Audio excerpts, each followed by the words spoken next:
The streets of Rosario hadn't changed much. Same cobblestone paths where kids chased half-flat footballs between parked cars. Same peeling murals of Maradona and Che Guevara, staring solemnly from cracked brick walls. But this time, a different energy whispered through the air, one that followed a quiet black SUV as it rolled through the city's western district, windows up, no fanfare. Inside sat Lionel Messi. He had returned home. Not for a match, not for press, not even for family. Not this time. He asked the driver to take a detour. "Just one stop," he said. "I want to see someone." It had been nearly 3 decades since he last stood in front of that modest school field, a patch of lumpy grass behind Escuela number 66, where boys played barefoot and dreams seemed impossibly far. But that's where it all started, where a man named Jorge, Don Jorge Garibaldi, first told a 5-year-old Messi, "Keep the ball close. It's your best friend." Messi never forgot. When the car pulled up, the old chain-link fence creaked in recognition. The building hadn't aged gracefully. A coat of paint was badly needed.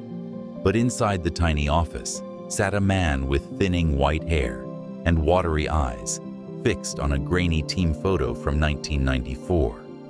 The year he first coached a boy who barely spoke, but danced with the ball like it was breathing.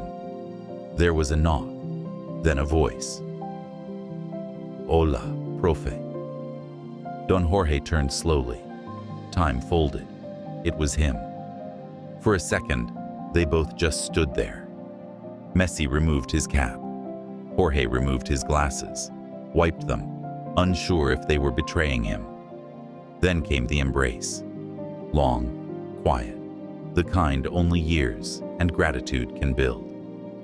"I didn't think you'd remember this place," Jorge whispered. Messi smiled. "I remember everything."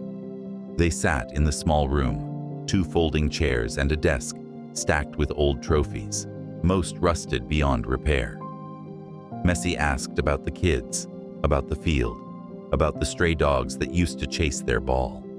Jorge chuckled through tears. "They still do." Messi opened his bag. Inside was a gift. A pristine Argentina jersey, signed, framed, with a handwritten message, "To the first man who saw me, before anyone else did." Jorge blinked rapidly, jaw trembling. "You have no idea what this means." But Messi did. Before leaving, he stepped out onto the pitch. It looked smaller now, the goalposts closer, the trees shorter.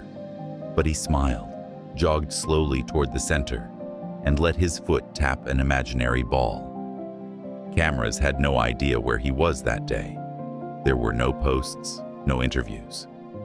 But a kid from the neighborhood caught a blurry photo. Messi standing with Jorge on the edge of the field. The setting sun turning them both into silhouettes. It went viral within hours. The headline read, "Lionel Messi visits first coach in Rosario, a promise kept after 30 years." But for those who knew, it wasn't a gesture for the world. It was a full-circle moment. A quiet thank you, whispered across generations. Because long before he became a legend, Messi was just a boy who needed someone to believe in him. And because of Don Jorge, he always knew exactly where he came from.